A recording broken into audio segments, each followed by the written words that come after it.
ವಚನ ಮಳೆಯಾಗಿ ಸುರಿಯುವುದು, ಸತ್ಯ ಹೂವಾಗಿ ಹರಳುವುದು. ಸತ್ಯ ಸತ್ಯವೇ, ಸತ್ಯ ಸತ್ಯವೇ, ಸತ್ಯ ಸತ್ಯವೇ. ದೇವರ ಪರಿಶುದ್ಧವಾದ ನಾಮಕ್ಕೆ ಸ್ತೋತ್ರವಾಗಲಿ. ಅಗಾಪೆ ಗಾಸ್ಪೆಲ್ ಮಿನಿಸ್ಟ್ರೀಸ್ನ ಸತ್ಯಂ ಸತ್ಯವೇ ಅನ್ನುವಂಥ ಈ ಸುವಾರ್ಥ ಸಂದೇಶಕ್ಕೆ ಕ್ರಿಸ್ತನ ಪ್ರೀತಿಯಲ್ಲಿ ನಿಮ್ಮೆಲ್ಲರನ್ನ ನಾನು ಸ್ವಾಗತಿಸುತ್ತೇನೆ. ಸತ್ಯ ಸತ್ಯವೇ, ಸತ್ಯ ಸತ್ಯವೇ. ಯೇಸು ಕ್ರಿಸ್ತನ ನಾಮದಲ್ಲಿ ನಿಮ್ಮೆಲ್ಲರಿಗೂ ನನ್ನ ವಂದನೆಯನ್ನು ತಿಳಿಸುವನಾಗಿ ಮತ್ತೆ ನಿಮ್ಮ ಮುಂದೆ ನಾವು ನಿಲ್ಲಲಿಕ್ಕೆ ದೇವರು ಕೃಪೆ ಕೊಟ್ಟ ದೇವರಿಗೆ ಸ್ತೋತ್ರ. ಒಂದು ಸಂದರ್ಭದಲ್ಲಿ ಪ್ರಿಯರೇ, ನಾನು ನಿಮ್ಮೊಟ್ಟಿಗೆ ಸ್ವರ್ಗದ ದಾರಿ ಅನ್ನುವಂಥ ವಿಷಯದಲ್ಲಿ ನಾನು ನಿಮ್ಮೊಂದಿಗೆ ಮಾತನಾಡಲಿಕ್ಕೆ ಇಷ್ಟವುಳ್ಳವನಾಗಿದ್ದೇನೆ. ಈ ಲೋಕದಲ್ಲಿ ಅನೇಕ ದಾರಿಗಳುಂಟು, ಆದರೆ ಇವತ್ತು ವಿಶೇಷವಾದ ದಾರಿಯ ಕುರಿತು ನಿಮ್ಮೊಂದಿಗೆ ನಾನು ಮಾತನಾಡಲಿಕ್ಕೆ ಇಷ್ಟವುಳ್ಳವನಾಗಿದ್ದೇನೆ. ಸ್ವರ್ಗದ ದಾರಿ ಅನ್ನುವಾಗ ನಮ್ಮೆಲ್ಲರಿಗೂ ಇಷ್ಟವಾಗುವಂಥ ದಾರಿ ಸ್ವರ್ಗದ ದಾರಿ. ಯಾಕಂದರೆ ಈ ಲೋಕದಲ್ಲಿ ಹುಟ್ಟಿದ ಪ್ರತಿಯೊಬ್ಬನೂ ಸಾಯಲೇಬೇಕು ಅನ್ನುವಂಥ ಸತ್ಯತೆಯು ನಮ್ಮೆಲ್ಲರಿಗೂ ತಿಳಿದಿರುವಂಥ ವಿಷಯವಾಗಿದೆ. ಆದರೆ ಈ ಪ್ರಪಂಚದಲ್ಲಿ ತನ್ನದೇ ಆದಂತಹ ಸ್ವರ್ಗದ ದಾರಿಗಳ ಹಾದಿಯಲ್ಲಿ ವಿಧಾನಗಳನ್ನು ಮತ್ತು ಪದ್ಧತಿಗಳನ್ನು, ನಂಬಿಕೆಗಳನ್ನು, ಸಂಪ್ರದಾಯಗಳನ್ನು ಹೊಂದಿದ್ದಾರೆ. ಆದರೆ ಇವತ್ತು ನಾನು ನಿಮ್ಮೊಂದಿಗೆ ದೇವರ ವಾಕ್ಯಾನುಸಾರವಾದಂಥ ಪರಿಶುದ್ಧ ಬೈಬಲ್ ಗ್ರಂಥದ ಆಧಾರದ ವಾಕ್ಯಗಳಿಂದ ನಿಮ್ಮೊಂದಿಗೆ ನಾನು ಮಾತನಾಡಲಿಕ್ಕೆ ನಾನು ನಿಂತಿದ್ದೇನೆ. ಇವತ್ತು ಸ್ವರ್ಗ ಅನ್ನುವಾಗ ಎಲ್ಲರಿಗೂ ಅದು ಇಷ್ಟವಾದ ಸ್ಥಳ, ಎಲ್ಲರಿಗೂ ಸ್ವರ್ಗಕ್ಕೆ ಹೋಗ್ಬೇಕು ಅನ್ನುವಂಥದ್ದು ಇಷ್ಟ. ಆದರೆ ಸಾವಂದರೆ ಯಾರಿಗೂ ಇಷ್ಟ ಇಲ್ಲ. ಯಾಕಂದರೆ ನಾವು ಸತ್ತ ನಂತರನೇ ಸ್ವರ್ಗ ರಾಜ್ಯ ನೋಡಲಿಕ್ಕೆ ಸಾಧ್ಯವಾಗುವುದು. ಆದ್ದರಿಂದ ಪ್ರೇರೆ, ಇವತ್ತು ಸ್ವರ್ಗದ ದಾರಿಯಾದ ಕಡೆಗೆ ನಾವು ಹೋಗುವುದಕ್ಕಿಂತ ಮುಂಚೆ ಸ್ವಲ್ಪ ಹೊತ್ತು ಆ ಸ್ವರ್ಗದಲ್ಲಿ ಯಾರಿರ್ತಾರೆ, ಆ ಸ್ವರ್ಗದ ನಿಯಮಗಳೇನು ಅನ್ನುವಂಥದ್ದನ್ನು ನಾವು ತಿಳಿಯಬೇಕು.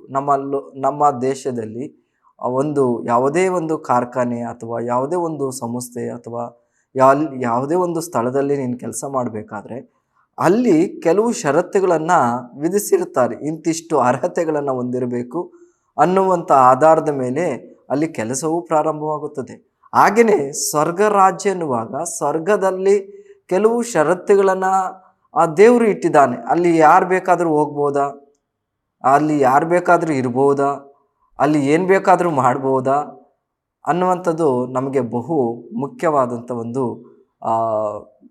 ವಿಷಯಗಳನ್ನು ತಿಳ್ಕೊಳ್ಳುವಂಥದ್ದು ಅವಶ್ಯವಾಗಿದೆ. ಆದರೆ ಸ್ವರ್ಗ ರಾಜ್ಯದಲ್ಲಿ ಯಾರಿದ್ದಾರೆ ಅನ್ನುವಾಗ ಪರಿಶುದ್ಧ ಬೈಬಲ್ ಗ್ರಂಥದ ಆಧಾರದ ಮೇಲೆ ಅಲ್ಲಿ ಪರಿಶುದ್ಧನಾದ ದೇವರಿದ್ದಾರೆ. ಅಲ್ಲಿ ನಾವು ನೋಡುವಾಗ ಸ್ವರ್ಗ ರಾಜ್ಯದಲ್ಲಿ ಪ್ರಕಟಣೆ ಗ್ರಂಥದಲ್ಲಿ ನಾವು ನೋಡ್ತೇವೆ, ಪ್ರಧಾನ ದೇವದೂತರು, ಹಿರಿಯರು, ಲಕ್ಷಾನುಲಕ್ಷ, ಕೋಟಾನುಕೋಟಿ ದೇವದೂತರುಗಳು ಅಲ್ಲಿದ್ದಾರೆ ಎಂಬುದಾಗಿ ನಾವು ಪರಿಶುದ್ಧ ಬೈಬಲ್ ಗ್ರಂಥದಲ್ಲಿ ನಾವು ನೋಡ್ತಾ ಇದ್ದೇವೆ.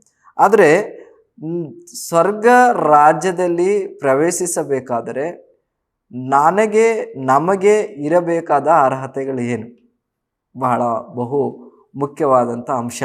ಸ್ವರ್ಗ ರಾಜ್ಯದಲ್ಲಿ ನಾವು ಪ್ರವೇಶ ಮಾಡಬೇಕಾದ್ರೆ ನಮಗೆ ಇರಬೇಕಾದಂತಹ ಅರ್ಹತೆಗಳು ಏನು? ಸ್ವರ್ಗ ರಾಜ್ಯವು ನಮ್ಮಿಂದ ಏನು ಎದುರು ನೋಡುತ್ತದೆ? ನಮ್ಮಿಂದ ಇವತ್ತು ಅನೇಕ ಭಕ್ತರು ನಾವು ನೋಡ್ತೇವೆ, ವಿವಿಧ ಧಾರ್ಮಿಕ ಉಳ್ಳವಂಥವರು ಅನೇಕ ಅವರ ನಂಬಿಕೆಗಳಿಗೆ ಅನುಗುಣವಾಗಿ ಸ್ವರ್ಗ ರಾಜ್ಯವನ್ನು ಪಡೀಲಿಕ್ಕೆ ಅನೇಕ ಮನುಷ್ಯನು ತನ್ನದೇ ಆದಂತಹ ಮಾರ್ಗಗಳನ್ನು ಅಥವಾ ಹಾದಿಗಳನ್ನು ಅವನು ಎಣಿಕೆ ಮಾಡಿಕೊಂಡಿದ್ದಾನೆ. ಒಂದು ದಾನ ಧರ್ಮ ಮಾಡಿದ್ರೆ, ಒಳ್ಳೆಯ ಕೆಲಸಗಳು ಮಾಡಿದ್ರೆ, ಪುಣ್ಯದ ಕೆಲಸಗಳು ಮಾಡಿದ್ರೆ, ಇಂಥ ಕಾರ್ಯಗಳು ಮಾಡೋದಾದರೆ ಸ್ವರ್ಗಕ್ಕೂ ಹೋಗಬಹುದು ಅನ್ನುವಂಥ ಆಲೋಚನೆ ಉಳ್ಳವನು ಆಗಿದ್ದಾನೆ. ಹಾಗಾದರೆ ಸ್ವರ್ಗ ರಾಜ್ಯಕ್ಕೆ ಹೋಗಬೇಕಾದ್ರೆ ನಾವು ಏನು ಮಾಡಬೇಕು? ಈಗ ಇತರ ದೇಶಗಳಿಗೆ ನಾವು ಹೋಗಬೇಕಾದ್ರೆ ಆ ದೇಶದ ನಮಗೆ ಮೊದಲಾಗಿ ನಮ್ಮ ಭಾರತದ ಒಂದು ಪೌರತ್ವವನ್ನು ನೀಡುವಂಥ ಒಂದು ಪಾಸ್ಪೋರ್ಟ್ ಇರಬೇಕು, ಮತ್ತು ವೀಸಾ ಇರಬೇಕು, ಇಂತಿಷ್ಟು ನಿಯಮಗಳಂತಿದೆ. ಹಾಗಾದರೆ ಸ್ವರ್ಗ ರಾಜ್ಯಕ್ಕೆ ಹೋಗಬೇಕಾದ್ರೆ ನಮ್ಮ ಹತ್ರ ಏನಿರಬೇಕು? ಆ ಸ್ವರ್ಗ ರಾಜ್ಯದಲ್ಲಿ ಪ್ರವೇಶ ಮಾಡಬೇಕಾದ್ರೆ ನಮಗಿರಬೇಕಾದ ಅರ್ಹತೆಗಳೇನೆಂಬುದಾಗಿ ನೋಡುವಾಗ ಆ ವಿಷಯಗಳನ್ನು ನಾವು ತಿಳ್ಕೊಳ್ಳೋದಕ್ಕಿಂತ ಮೊದಲು ದೇವರು ಮನುಷ್ಯನನ್ನು ಹೇಗೆ ನೋಡ್ತಾರೆ ಅನ್ನುವಂಥದ್ದನ್ನು ಸ್ವಲ್ಪ ಹೊತ್ತು ನಾವು ನೋಡಿಕೊಳ್ಳೋಣ. ದೇವರು ಮಾನವನನ್ನು ತನ್ನ ಸ್ವರೂಪದಲ್ಲಿ ಉಂಟು ಮಾಡಿದ್ದಾನೆ. ನಾವೆಲ್ಲರೂ ದೇವರಿಂದ ಸೃಷ್ಟಿಸಲ್ಪಟ್ಟಿದ್ದೇವೆ. ಆದಿಕಾಂಡ 1ನೇ ಅಧ್ಯಾಯ 27ನೇ ವಚನದಲ್ಲಿ ನಾವು ನೋಡ್ತೇವೆ. ಮತ್ತೆ ದೇವರು ನಮ್ಮನ್ನು ಪ್ರೀತಿಸ್ತಾನೆ ಎಂಬುದಾಗಿ ಯೋಹಾನ ಬರೆದ ಸುವಾರ್ತೆ 3ನೇ ಅಧ್ಯಾಯ 16ನೇ ವಚನ, ರೋಮಾಪುರದ ಪತ್ರಿಕೆ 5ನೇ ಅಧ್ಯಾಯ 8ನೇ ವಚನದಲ್ಲಿ ನಾವು ನೋಡುವರಾಗಿದ್ದೇವೆ. ಹಾಗಾದರೆ ಮಾನವನಿಗೂ ಮತ್ತೆ ದೇವರಿಗಿರುವಂಥ ಸಂಬಂಧವೇನು?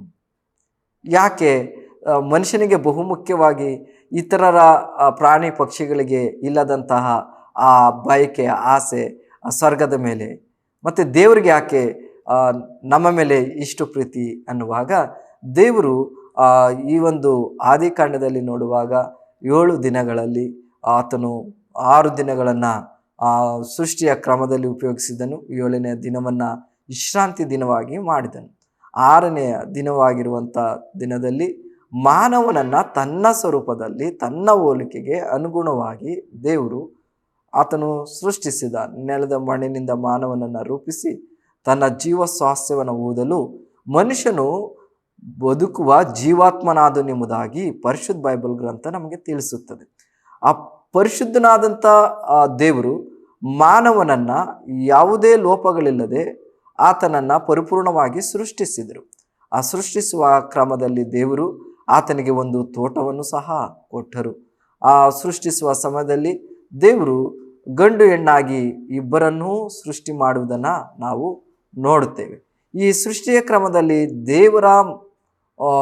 ದೇವರು ಅವರ ಮೇಲೆ ಇಟ್ಟಂಥ ಪ್ರೀತಿ ಕಾಳಜಿಯನ್ನು ನೋಡುವಾಗ ಆತನು ಎಲ್ಲವನ್ನ ಸೃಷ್ಟಿಸಿ ಎಲ್ಲವನ್ನ ಮಾನವನ ಬಳಿಗೆ ತಂದು ಮನುಷ್ಯನು ಏನು ಹೆಸರಿಡುತ್ತಾನೋ ಅದನ್ನೇ ದೇವರು ಒಪ್ಪಿ ಈ ಭೂಲೋಕದಲ್ಲಿ ಆ ಮನುಷ್ಯನಿಗೆ ಅಧಿಕಾರ ಕೊಟ್ಟ. ಆದರೆ ದೇವರು ಒಂದು ಷರತ್ತನ್ನು ವಿಧಿಸಿದ್ದನು. ಆ ಷರತ್ತು ಏನೆಂಬುದಾಗಿ ನೋಡುವಾಗ, ತೋಟದಲ್ಲಿರುವ ಎಲ್ಲ ಥರವಾದಂಥ ಹಣ್ಣುಗಳನ್ನು ಮಾನವನು ಯಥೇಚ್ಛವಾಗಿ ತಿನ್ನಬಹುದು, ಆದರೆ ತೋಟದ ಮಧ್ಯದಲ್ಲಿರುವ ಒಳ್ಳೆಯದರ ಕೆಟ್ಟದರ ಅರಿವುಟ್ಟಿಸುವ ಮರದ ಹಣ್ಣನ್ನು ಮಾತ್ರ ತಿನ್ನಬಾರದು ಎಂಬುದಾಗಿ ದೇವರು ತಿಳಿಸಿದರು. ಆದರೆ ದೇವರು ಹೇಳಿದ ಹಾಗೆ ಆದಾಮ ಮತ್ತು ಹವ್ವ ಇವರಿಬ್ಬರು ಮಾನವರು ನಡೆಯುವ ಆಜ್ಞೆಗೆ ಅನುಗುಣವಾಗಿ ನಡೆಯುವ ಮಾರ್ಗದಲ್ಲಿ ಅವರು ಎಡವಿದರು ಎಂಬುದಾಗಿ ದೇವರ ವಾಕ್ಯದಲ್ಲಿ ನಾವು ನೋಡ್ತೇವೆ. ದೇವರ ವಿರೋಧಿ ಆಗಿರುವಂಥ ಸೈತಾನನು, ಅವನಿಗೆ ಇನ್ನೊಂದು ಹೆಸರು ಸುಳ್ಳುಗಾರ, ಮೋಸುಗಾರ, ಏನೆಲ್ಲ ಹೆಸರಿದೆಯೋ ಆ ಹೆಸರುಗಳಿಂದ ಅವನನ್ನು ಕರೆಯಬಹುದು. ಅವನು ಬಂದು ಅವಳನ್ನು ವಂಚಿಸಿ ತಿನ್ನಬಾರದ ಹಣ್ಣನ್ನು ತಿನ್ನುವ ಹಾಗೆ ದೇವರ ಮಾತನ್ನು ಅತಿಕ್ರಮಿಸಿ ಅವರು ತಿಂದಿದ್ದರಿಂದ ಅವರು ದೇವರ ಮಾತನ್ನು ಮೀರಿದರ ನಿಮಿತ್ತವಾಗಿ ಅವರು ಪಾಪಕ್ಕೆ ಒಳಗಾದರು, ಶಾಪಕ್ಕೆ ಒಳಗಾದರು. ಪಾಪ ಅನ್ನುವಾಗ ದೇವರ ಮಾತನ್ನು ಮೀರುವಂಥದ್ದು ಅಥವಾ ಅತಿಕ್ರಮಿಸುವಂಥದ್ದೇ ಪಾಪ.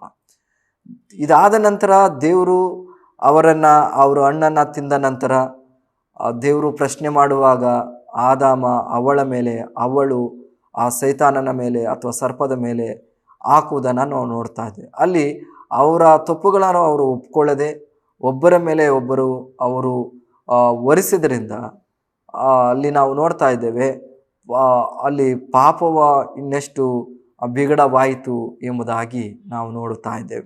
ಪ್ರಿಯರೇ, ಇದು ಎಲ್ಲದಕ್ಕಿಂತ ಈ ಒಂದು ಸೃಷ್ಟಿಯ ಕ್ರಮದಲ್ಲಿ ದೇವರು ಎಲ್ಲದನ್ನು ಒಳ್ಳೆಯದೆಂಬುದಾಗಿ ನೋಡಿದನು. ಆದರೆ ಈ ಮಾನವನು ಮಾಡಿದಂಥ ಪಾಪದ ನಿಮಿತ್ತ ದೇವರಿಗೆ ಬಹಳ ನೋವಾಯಿತು. ಯಾಕಂದರೆ ನಮ್ಮ ಮಕ್ಕಳು, ನಾವು ಸಾಕಿದ ಸಲುಹಿದ ಮಕ್ಕಳು ನಮ್ಮ ಮಾತನ್ನು ಕೇಳದೆ ಹಾಳಾದಾಗ ಎಷ್ಟು ದುಃಖವಾಗುತ್ತದೋ ಅಷ್ಟೇ ದುಃಖ ದೇವರಿಗೂ ಸಹ ಉಂಟಾಯಿತು. ಇದರ ನಿಮಿತ್ತವಾಗಿ ದೇವರು ಅವರಿಗೆ ಅವ್ರಿಗೋಸ್ಕರ ಅವರು ಬೆತ್ತಲೆ ಆಗಿದ್ದರು. ಆ ಬೆತ್ತಲೆ ಆಗಿದ್ದನ್ನು ಮುಚ್ಚೋದಕ್ಕೋಸ್ಕರ ಒಂದು ಪ್ರಾಣಿಯನ್ನು ಆತನು ವಧಿಸಬೇಕಾಯಿತು. ಅದರ ಚರ್ಮದಿಂದ ಮಾನವನಿಗೆ ಅಂಗಿಗಳನ್ನು ತೊಡಿಸಿದನು ಎಂಬುದಾಗಿ ಆ ದೇವರ ವಾಕ್ಯದಲ್ಲಿ ನಾವು ನೋಡ್ತಾ ಇದ್ದೇವೆ. ಅಲ್ಲೂ ಸಹ ಪ್ರಾರಂಭದಲ್ಲೇ ಮಾನವನಿಗೆ ಆ ಅಂಗಿಗಳನ್ನು ತೊಡಿಸುವುದರ ನಿಮಿತ್ತವಾಗಿ ರಕ್ತವು ಸುರಿಯಲ್ಪಡಿತು ಎಂಬುದಾಗಿ ನಾವು ನೋಡ್ತಾ ಇದ್ದೇವೆ. ಆದರೆ ಪ್ರಿಯರೇ, ನಾನು ಯಾಕೆ ಇಷ್ಟೆಲ್ಲ ಹೇಳಬೇಕು ಅನ್ನೋಂಥದ್ದನ್ನು ಬಯಸಿದ್ನೆಂದರೆ, ನಮಗೆ ಸ್ವಲ್ಪ ಈ ಮಾನವನ ಬಗ್ಗೆನೂ ಗೊತ್ತಿರಬೇಕು. ಈಗ ಮಾನವನು ಹೇಗೆ ಪಾಪಿ ಆದನು ಅನ್ನುವಂಥದ್ದನ್ನು ನಾವು ತಿಳಿದಿದ್ದೇವೆ. ಮತ್ತು ಸ್ವರ್ಗದಲ್ಲಿರುವಂಥ ದೇವರು ಪರಿಶುದ್ಧನಾಗಿದ್ದಾನಲ್ವಾ, ಆತನನ್ನು ಭೇಟಿ ಮಾಡಬೇಕಾದ್ರೆ ಹೇಗೆ ಮತ್ತು ಈಗ ಪಾಪಿ ಆಗಿದ್ದಾನೆ. ಅದಕ್ಕೋಸ್ಕರವಾಗಿ ನಾವು ನೋಡ್ತಾ ಇದ್ದೇವೆ ದೇವರು ನಮ್ಮನ್ನು ಪ್ರೀತಿಸುತ್ತಾನೆ ಎಂಬುದಾಗಿ. ಯಾವುದ್ರ ಮುಖಾಂತರವಾಗಿ ಆತನು ಪ್ರೀತಿಸಿದ್ದಾನೆಂದರೆ ಆತನು ಅಪರಿಮಿತವಾದಂಥ ಪ್ರೀತಿಯಿಂದ ಆತನು ನಮ್ಮನ್ನು ಪ್ರೀತಿಸಿದ್ದಾನೆ. ಯೋಹಾನ್ ಬರೆದ ಸುವಾರ್ತೆ 3ನೇ ಅಧ್ಯಾಯ 16ನೇ ವಚನದಲ್ಲಿ ನಾವು ನೋಡ್ತೇವೆ, ದೇವರು ಲೋಕದ ಮೇಲೆ ಎಷ್ಟೋ ಪ್ರೀತಿಯನ್ನಿಟ್ಟು ತನ್ನ ಒಬ್ಬನೇ ಮಗನನ್ನು ಕೊಟ್ಟನು, ಆತನ ನಂಬುವ ಒಬ್ಬನಾದರೂ ನಾಶವಾಗದೆ ಎಲ್ಲರೂ ನಿತ್ಯ ಜೀವವನ್ನು ಪಡೆಯಬೇಕೆಂದು ಆತನನ್ನು ಕೊಟ್ಟನೆಂಬುದಾಗಿ ನಾವು ನೋಡ್ತಾ ಇದ್ದೇವೆ. ನಾವು ಸ್ವರ್ಗಕ್ಕೆ ಸೇರಬೇಕೆಂಬುದೇ ದೇವರ ಬಯಕೆ ಆಗಿದೆ. ನಾವು ಈ ಲೋಕವನ್ನು ಬಿಟ್ಟ ಮೇಲೆ ನಿಜವಾಗಲೂ ನಾವು ಇಲ್ಲ ಒಂದು ಸ್ವರ್ಗ ರಾಜ್ಯದಲ್ಲಿ ಆದರೂ ಇರಬೇಕು, ಇಲ್ಲ ಅದಕ್ಕೆ ವಿರುದ್ಧವಾದಂಥದ್ದು ಒಂದು ನರಕದಲ್ಲಾದರೂ ಇರಬೇಕು. 2 ಸ್ಥಳಗಳಿದೆ. ಆದರೆ ಇಲ್ಲಿ ಸ್ವರ್ಗ ರಾಜ್ಯಕ್ಕೆ ಪ್ರವೇಶ ಮಾಡಬೇಕಾದ್ರೆ ದೇವರ ಕುಮಾರನಾದ ಯೇಸು ಕ್ರಿಸ್ತನು ನಮ್ಮನ್ನು ಪ್ರೀತಿಸ್ತಾನೆ ಅನ್ನುವಂಥದ್ದನ್ನು ನಾವು ಅರಿಯಬೇಕು. ಯಾಕಂದರೆ ದೇವರ ವಾಕ್ಯದಲ್ಲಿ ನಾವು ನೋಡುವಾಗ ಆತನು ನಮ್ಮನ್ನು ಸಕಲ ಅಧರ್ಮದಿಂದ ವಿಮೋಚಿಸುವುದಕ್ಕೆ ತನ್ನನ್ನೇ ತಾನೇ ಒಪ್ಪಿಸಿಕೊಟ್ಟನೆಂಬುದಾಗಿ ಎಫೆಸ ಪತ್ರಿಕೆ 5ನೇ ಅಧ್ಯಾಯ 2ನೇ ವಚನ, ತೀತನಿಗೆ ಬರೆದ ಪತ್ರಿಕೆ 2ನೇ ಅಧ್ಯಾಯ 14ನೇ ವಚನದಲ್ಲಿ ನಾವು ನೋಡ್ತಾ ಇದ್ದೇವೆ. ಬರಬೇಕಾದಂಥ ರಕ್ಷಣೆಯು ಯೇಸುವನ್ನು ಹೊರತು ಇನ್ಯಾರಲ್ಲಿಯೂ ಸಿಕ್ಕುವುದಿಲ್ಲ. ಆಯಾ ಹೆಸರಿನಿಂದಲೇ ಹೊರತು ಆಕಾಶದ ಕೆಳಗೆ ಮನುಷ್ಯರಲ್ಲಿಗೆ ಕೊಡಲ್ಪಟ್ಟಿರುವ ಬೇರೆ ಯಾವ ಹೆಸರಿನಿಂದಲೂ ನಮಗೆ ರಕ್ಷಣೆ ಆಗುವುದಿಲ್ಲ ಎಂಬುದಾಗಿ ಅಪೊಸ್ತಲರ ಕೃತ್ಯಗಳು 4ನೇ ಅಧ್ಯಾಯ 12ನೇ ವಚನದಲ್ಲಿ ನಾವು ನೋಡ್ತಾ ಇದ್ದೇವೆ. ಹಾಗಾದರೆ ನಾನು ಹೇಳಿದೆ ದೇವರು ನಮ್ಮನ್ನು ಹೇಗೆ ಪ್ರೀತಿಸ್ತಾರೆ ಎಂಬುದಾಗಿ. ಮತ್ತು ಸ್ವರ್ಗ ರಾಜ್ಯಕ್ಕೆ ಹೋಗಬೇಕಾದ್ರೆ ನಾವು ಏನು ಮಾಡಬೇಕು? ಸ್ವರ್ಗ ರಾಜ್ಯದಲ್ಲಿ ಹೋಗ್ಲಿಕ್ಕೆ ಈಗ ನಾವು ನೋಡಿದೆವು, ಮಾನವನು ಪಾಪಿಯಾಗಿದ್ದಾನೆ, ಸ್ವರ್ಗದಲ್ಲಿರುವ ದೇವರು ಪರಿಶುದ್ಧನಾಗಿದ್ದಾನೆ. ಹಾಗಾದರೆ ಆ ಸ್ವರ್ಗ ರಾಜ್ಯಕ್ಕೆ ಪ್ರವೇಶ ಮಾಡಬೇಕಾದ್ರೆ ಏನು ಮಾಡಬೇಕು ನಾವು?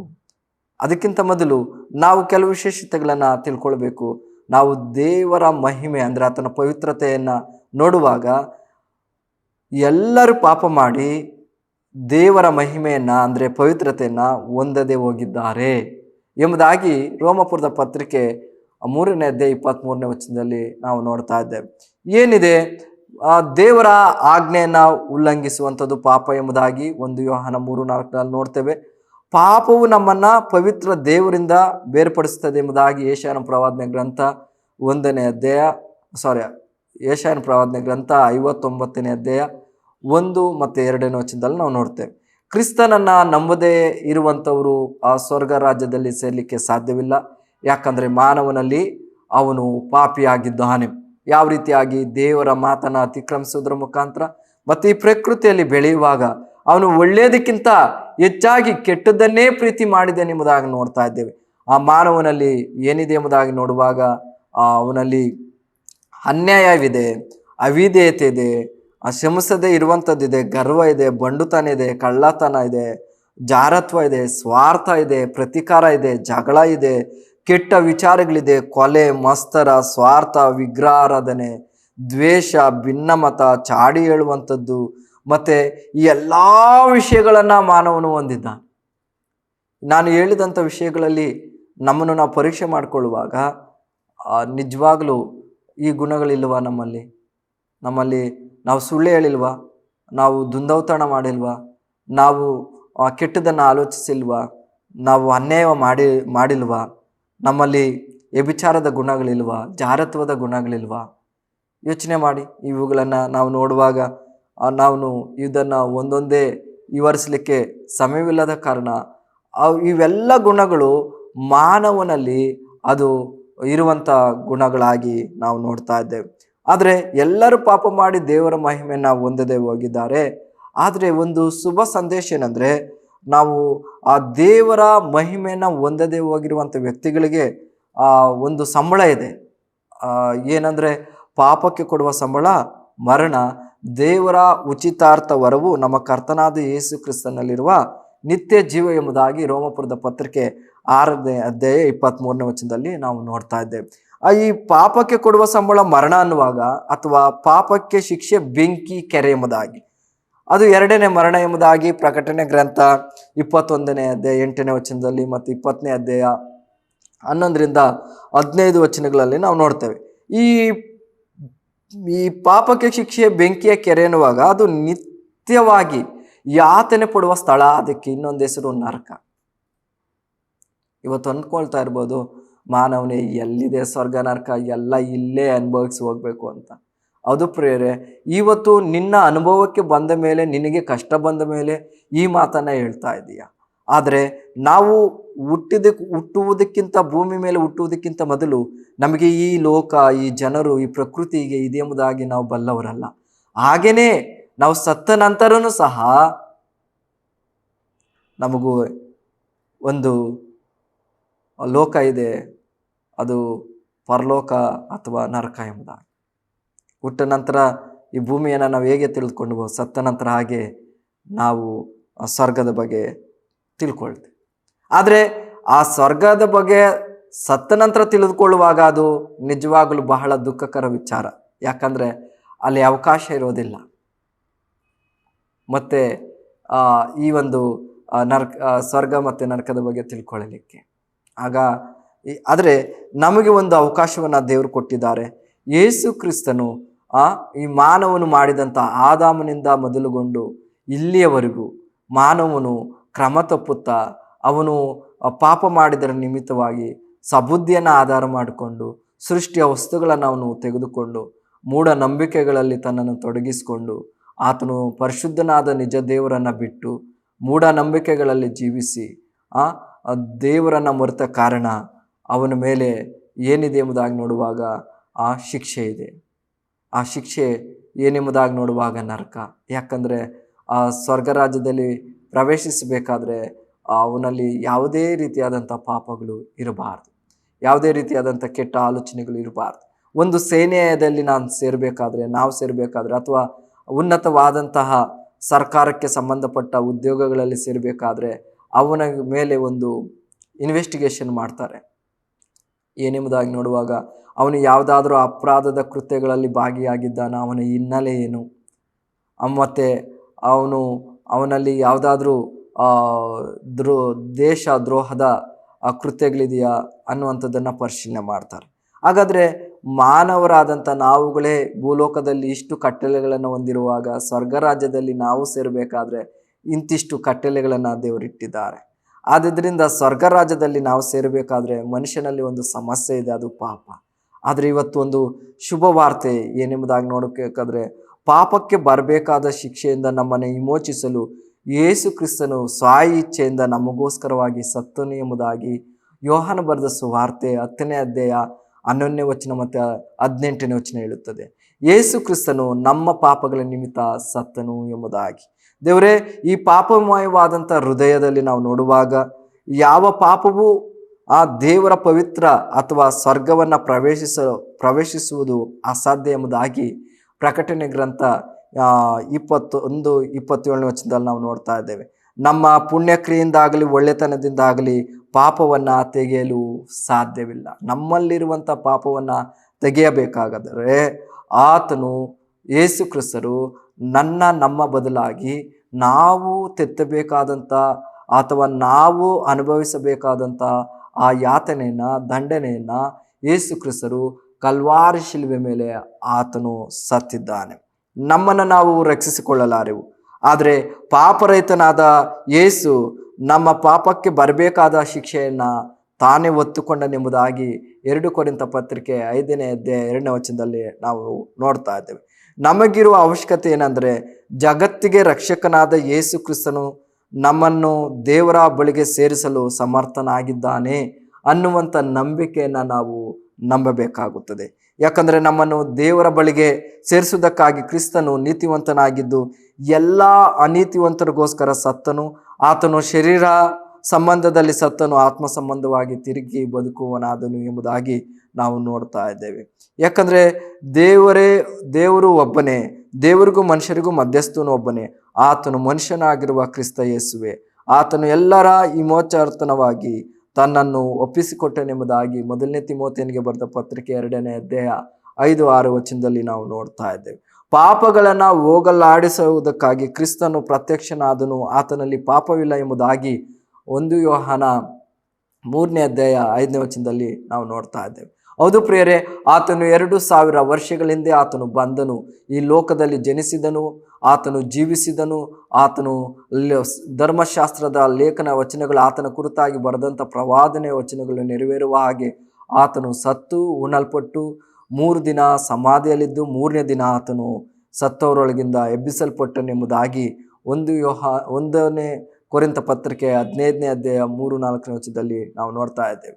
ಪ್ರಿಯರೇ, ಆತನು ಯೇಸು ಕ್ರಿಸ್ತರು ಆತನು ಸತ್ತನು, ಉಣಿಟ್ಟನು, 3ನೇ ದಿನ ಮರಣದಿಂದ ಆತನು ಎದ್ದು ಬಂದನು, ಆತನು ಸ್ವರ್ಗಕ್ಕೆ ಆತನು ಎತ್ತಲ್ಪಟ್ಟಿದ್ದಾನೆ. ಯೇಸು ತಿರುಗಿ ಮತ್ತೆ ಆತನು ಜೀವಿತನಾಗಿ ಎದ್ದು ಬಂದಿದ್ದಾನೆಂಬುದಾಗಿ ಶಾಸ್ತ್ರದ ವಚನಗಳು ನೆರವೇರುವ ಹಾಗೆ ಆತನು ಎದ್ದು ಬಂದಿದ್ದಾನೆಂಬುದಾಗಿ ಸಾಕ್ಷಿಗಳು ಉಂಟು. 1 ಕೊರಿಂಥ ಪತ್ರಿಕೆ 15ನೇ ಅಧ್ಯಾಯ 3 ಮತ್ತು 6ನೇ ವಚನದಲ್ಲಿ ನಾವು ನೋಡುವಾಗ, ಶಾಸ್ತ್ರದ ಪ್ರಕಾರ ಕ್ರಿಸ್ತನು ಪಾಪ ನಿವಾರಣಕ್ಕಾಗಿ ಸತ್ತನು, ಉಣಲ್ಪಟ್ಟನು, ಶಾಸ್ತ್ರದ ಪ್ರಕಾರ 3ನೇ ದಿನದಲ್ಲಿ ಎಬ್ಬಿಸಲ್ಪಟ್ಟನು. ಆತನು ಕೆಫನಿಗೂ ಆಮೇಲೆ 12 ಮಂದಿ ಅಪೊಸ್ತಲರಿಗೂ ಕಾಣಿಸ್ಕೊಂಡನು, ತರುವಾಯ ಒಂದೇ ಸಮಯದಲ್ಲಿ 500 ಜನರಿಗೆ ಕಾಣಿಸ್ಕೊಂಡನೆಂಬುದಾಗಿ ನಾವು ನೋಡ್ತಾ ಇದ್ದೇವೆ. ಹಾಗಾದರೆ ಆತನು ವಾಗ್ದಾನ ಮಾಡಿದಂತೆ ಆತನು ಎದ್ದಿದ್ದಾನೆ, ಆತನ ಕುರಿತಾಗಿ ಪ್ರವಾದನೆಗಳು ನೆರವೇರೋ ಪ್ರಕಾರ ಆತನು ಎದ್ದಿದ್ದಾನೆ, ಆತನು ಪರಲೋಕಕ್ಕೆ ಎತ್ತಲ್ಪಟ್ಟಿದ್ದಾನೆ, ಮತ್ತೆ ಆತನು ತಿರುಗಿ ಈ ಲೋಕಕ್ಕೆ ಬರಲಿಕ್ಕಿದ್ದಾನೆ. ಆದರೆ ಈ ಲೋಕಕ್ಕೆ ಬರುವಾಗ ಆತನು ನ್ಯಾಯವನ್ನು ಕೇಳಲಿಕ್ಕಿದ್ದಾನೆ. ಈ ಸತ್ಯತೆಯನ್ನು ಅರಿತು ನಮ್ಮ ಪಾಪಗಳನ್ನು ನಾವು ಒಪ್ಪಿಕೊಂಡು ತನ್ನ ಒಬ್ಬನೇ ಮಗನಾದ ಯೇಸು ಕ್ರಿಸ್ತನನ್ನು ನಾವು ನಂಬದೆ ಆತನ ಹೆಸರಿನ ಮೇಲೆ ನಂಬಿಕೆ ಇಡದೆ ಹೋದರೆ ನಾವು ಸ್ವರ್ಗ ರಾಜ್ಯದಲ್ಲಿ ಸೇರುವುದು ಕಷ್ಟ ಎಂಬುದಾಗಿ ಪರಿಶುದ್ಧ ಬೈಬಲ್ ಗ್ರಂಥದಲ್ಲಿ ನಾವು ನೋಡ್ತಾ ಇದ್ದೇವೆ. ಯಾಕಂದರೆ ನಮ್ಮಲ್ಲಿ ಒಳ್ಳೆತನ ಇಲ್ಲ, ನಮ್ಮಲ್ಲಿ ಎಲ್ಲ ಕೆಟ್ಟ ಆಲೋಚನೆಗಳಿರುವುದರಿಂದ ಇವತ್ತು ನಿನ್ನ ಪಾಪಗಳು ನಿನಗೆ ಮನಸ್ಸಿಗೆ ಬಂದಿರಬಹುದು, ನಿನ್ನ ಪಾಪ ನಿನಗೆ ಎದ್ದು ತೋರ್ತಾ ಇರಬಹುದು. ಪ್ರೇರೆ, ಇವತ್ತು ನಿನಗೆ ಶುಭ ಸಂದೇಶ, ಕರ್ತನು ನಿನಗೋಸ್ಕರವಾಗಿ ಸತ್ತಿದ್ದಾನೆ. ನೀನು ನಿನ್ನ ಹೃದಯದಿಂದ ನಂಬುವುದಾದರೆ, ನೀನು ನಿನ್ನ ಹೃದಯದಲ್ಲಿ ಈ ದೇವರಿಗೆ ಸ್ಥಳವನ್ನು ಕೊಡುವುದಾದರೆ ಆತನು ನಿನ್ನ ಹೃದಯದಲ್ಲಿ ಬಂದು ವಾಸ ಮಾಡಲಿಕ್ಕೆ ಇಷ್ಟವುಳ್ಳವನಾಗಿದ್ದಾನೆ. ನಿನ್ನ ಹೃದಯದಲ್ಲಿ ಆತನು ಜೀವಿಸಬೇಕಾದ್ರೆ ಮಾಡಬೇಕಾಗಿರುವಂಥದ್ದು ಒಂದೇ ಒಂದು ಕಾರ್ಯ ಏನೆಂದರೆ, ನಿನ್ನ ಹೃದಯವನ್ನು ತೆರೆದು ನೀನು ಹುಟ್ಟಿದ ದಿನದಿಂದ ಇದುವರೆಗೂ ಏನಾದರೆ ಪಾಪಗಳು ಮಾಡಿದೆಯೋ ಅದನ್ನು ಒಪ್ಪಿಕೊಂಡು ಪರಿಶುದ್ಧನಾದ ದೇವರನ್ನು, ಯೇಸುವೇ ನೀನು ರಕ್ಷಕನು, ನನ್ನ ಪಾಪಕ್ಕೋಸ್ಕರವಾಗಿ ಸತ್ತಾತನು, ನನ್ನ ಬದಲಾಗಿ ಶಿಲುಬೆ ಮೇಲೆ ಮರಣವನ್ನು ನೀನು ಹೊಂದಿದ್ದಿ, ನಿನ್ನ ರಕ್ತದಿಂದ ನನ್ನ ಪಾಪವನ್ನು ತೊಳೆದಿದ್ದಿ ಎಂಬುದಾಗಿ ಪಶ್ಚಾತ್ತಾಪಪಟ್ಟು ಪಾಪಗಳನ್ನು ಒಪ್ಪಿಕೊಂಡು ಆತನ ಮುಂದೆ ಅರಿಕೆ ಮಾಡಿದ್ರೆ ಆತನು ನಂಬಿಗಸ್ತನು ನೀತಿವಂತನಾಗಿರುವುದರಿಂದ ನಿನ್ನ ಪಾಪವನ್ನು ಕ್ಷಮಿಸಿಬಿಟ್ಟು ಸಕಲ ನೀತಿಯಿಂದ ನಿನ್ನನ್ನು ಶುದ್ಧಿ ಮಾಡ್ತಾನೆ. ಆದರೆ ಇದಕ್ಕೆ ಮಾಡಬೇಕಾಗಿರುವಂಥದ್ದು ಒಂದೇ, ಅದೇನೆಂದರೆ ನಿನ್ನ ಹೃದಯವನ್ನು ಕರ್ತನಿಗೆ ನೀನು ಕೊಡಬೇಕು. ಇವತ್ತು ಮನುಷ್ಯನ ಆಯುಷು ಹೇಗಿದೆ ಅಂದರೆ ನೀರಿನ ಮೇಲೆ ಗುಳ್ಳೆ ಇದ್ದ ಹಾಗೆ. ನೀನು ಸಾಯೋದ್ರೊಳಗಡೆ ಸ್ವರ್ಗವ ಅಥವಾ ನರಕವ, ನಿನ್ನ ದಾರಿ ಸ್ವರ್ಗದ ಕಡೆಗ ಅಥವಾ ನರಕದ ದಾರಿಯ ಕಡೆಗ. ಇವತ್ತು ಸ್ವರ್ಗದ ದಾರಿ ಕಡೆಗಾದರೆ ನೀನು ನನ್ನೊಂದಿಗೆ ಪ್ರಾರ್ಥಿಸು. ಒಂದು ವೇಳೆ ನರಕದ ದಾರಿನೇ ನನಗೆ ಮುಖ್ಯ ಅಂದರೆ ನೀನು ಹೇಗೆ ಬೇಕಾದರೂ ಜೀವಿಸು, ಆದರೆ ದೇವರು ಎಲ್ಲ ವಿಷಯಗಳನ್ನು ಒಂದು ದಿನ ನ್ಯಾಯ ತೀರ್ಪಿಗೆ ನಿನ್ನನ್ನು ಗುರಿ ಮಾಡ್ತಾನೆ ಅನ್ನುವಂಥದ್ದನ್ನು ಮರೆಯಬೇಡ.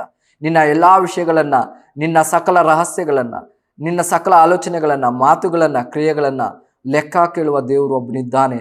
ಆ ಸತ್ಯವನ್ನು ನೀನು ಅರಿ. ಇವತ್ತು ನಾನು ನಿನಗೆ ಬಯಲಿಸಲಿಕ್ಕೆ ಅಲ್ಲ, ದೇವರು ನಿನ್ನನ್ನು ಪ್ರೀತಿಸ್ತಾ ಇದ್ದಾನೆ. ಸ್ವರ್ಗರಾಜ್ಯವನ್ನು ನಿನಗೆ ಕೊಡಲಿಕ್ಕೆ ಆತನು ಇಷ್ಟವುಳ್ಳವನಾಗಿದ್ದಾನೆ. ನೀನು ಪರಿಶುದ್ಧನಾಗಬೇಕಾದ್ರೆ ಯೇಸುವಿನ ರಕ್ತದಿಂದ ನೀನು ಶುದ್ಧೀಕರಿಸಿಕೊಳ್ಳಬೇಕು. ನೀನು ಒಪ್ಪಬೇಕು, ಹೌದು ಕ್ರಿಸ್ತರು ನನಗಾಗಿ ಸತ್ತಿದ್ದಾನೆಂಬುದಾಗಿ. ಹಾಗಾದರೆ ನಿನ್ನ ಹೃದಯದಲ್ಲಿ ನಿನ್ನ ಹೃದಯವನ್ನು ಕರ್ತನಿಗೆ ಅಥವಾ ದೇವರಿಗೆ ಸ್ಥಳ ಕೊಡಬೇಕಾದ್ರೆ ನನ್ನೊಂದಿಗೆ ನೀನು ಪ್ರಾರ್ಥಿಸು.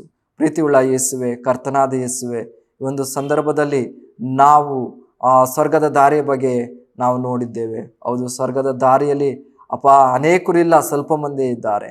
ಆದರೆ ನರಕದ ದಾರಿಯಲ್ಲಿ ಅನೇಕರಿದ್ದಾರೆ. ಯಾರಾದರೆ ಕರ್ತನೆ ಈ ಒಂದು ಶುಭ ಸಂದೇಶವನ್ನು ಕೇಳಿದ್ದಾರೋ ಅವರ ಹೃದಯದಲ್ಲಿ ನೀನು ಕಾರ್ಯ ಮಾಡು. ಅವರ ತಪ್ಪುಗಳನ್ನು ಅರಿತು ಪಾಪಗಳನ್ನು ಒಪ್ಪಿಕೊಂಡು ನೀನೊಬ್ಬನೇ ಪಾಪಿಗಳನ್ನು ಬಿಡಿಸಲಿಕ್ಕೆ ಶಕ್ತನೆಂಬುದಾಗಿ ಅರಿಲಿಕ್ಕೆ ಕೃಪೆ ಕೊಡು. ಈ ಒಂದು ದಿನದಲ್ಲಿ ನನ್ನ ಜೀವಿತ ಏನೆಂಬುದಾಗಿ ಅವರು ಅರಿಲಿಕ್ಕೆ ಕೃಪೆ ಕೊಡು. ಯಾಕಂದರೆ ನೀನು ಪ್ರಾಣ ಕೊಟ್ಟಿದ್ದಿ. ಈ ಸತ್ಯತೆಯನ್ನು ಅರಿಲಿಕ್ಕೆ ಅವ್ರ ಹೃದಯದ ಮನೋನೇತ್ರಗಳನ್ನು ನೀನು ತೆರೆ ಮಾಡು. ಯೇಸುವಿನ ನಾಮದಲ್ಲಿ ಪ್ರಾರ್ಥಿಸುತ್ತೇವೆ.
ಈ ಪ್ರೋಗ್ರಾಂ ನಿಮಗೆ ಆಶೀರ್ವಾದವಾಗಿದೆ ಎಂದು ನಾವು ನಂಬುತ್ತೇವೆ.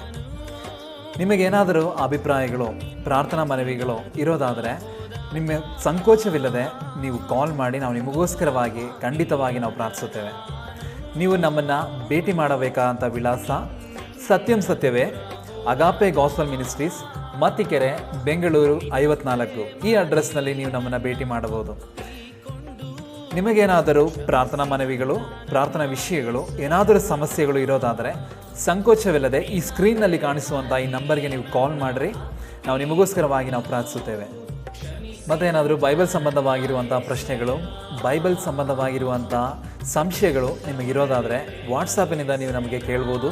ವಾಟ್ಸಾಪ್ನಿಂದಲೇ ನಾವು ನಿಮಗೆ ಉತ್ತರವನ್ನು ಕೊಡುತ್ತೇವೆ. ಈ ಸಂದೇಶವನ್ನು ಮತ್ತು ಈ ಹಾಡನ್ನು ಪುನಃ ಕೇಳಬೇಕಾದರೆ ಸತ್ಯಂ ಸತ್ಯವೇ ಅನ್ನುವಂಥ ಯೂಟ್ಯೂಬ್ ಚಾನಲ್ ಮತ್ತು ಸತ್ಯಂ ಸತ್ಯವೇ ಅನ್ನುವಂಥ ಫೇಸ್ಬುಕ್ ಪೇಜ್ನಲ್ಲಿ ನೀವು ಸಂಪರ್ಕಿಸಿ. ಈ ಸಂದೇಶವನ್ನು ನಿಮಗೆ ಆಶೀರ್ವಾದವಾಗಿದ್ದರೆ ನಿಮ್ಮ ಸ್ನೇಹಿತರಿಗೂ ನೀವು ಇದನ್ನು ಶೇರ್ ಮಾಡಿರಿ. ಈ ಶುಭವಾರ್ತೆಯಲ್ಲಿ ನೀವು ಸಹ ಪಾಲ್ಗೊಂಡ್ರಿ. ದೇವರು ನಿಮ್ಮನ್ನು ಹೆಚ್ಚಾಗಿ ದೇವರು ನಿಮ್ಮನ್ನು ಆಶೀರ್ವಾದ ಮಾಡಲಿ. ದೇವ್ರ ನಾಮಕ್ಕೆ ಸ್ತೋತ್ರವಾಗಲಿ. ಆಮೇನ್. ವಚನ ಮಳೆಯಾಗಿ ಸುರಿಯುವುದು, ಸತ್ಯ ಹೂವಾಗಿ ಅರಳುವುದು.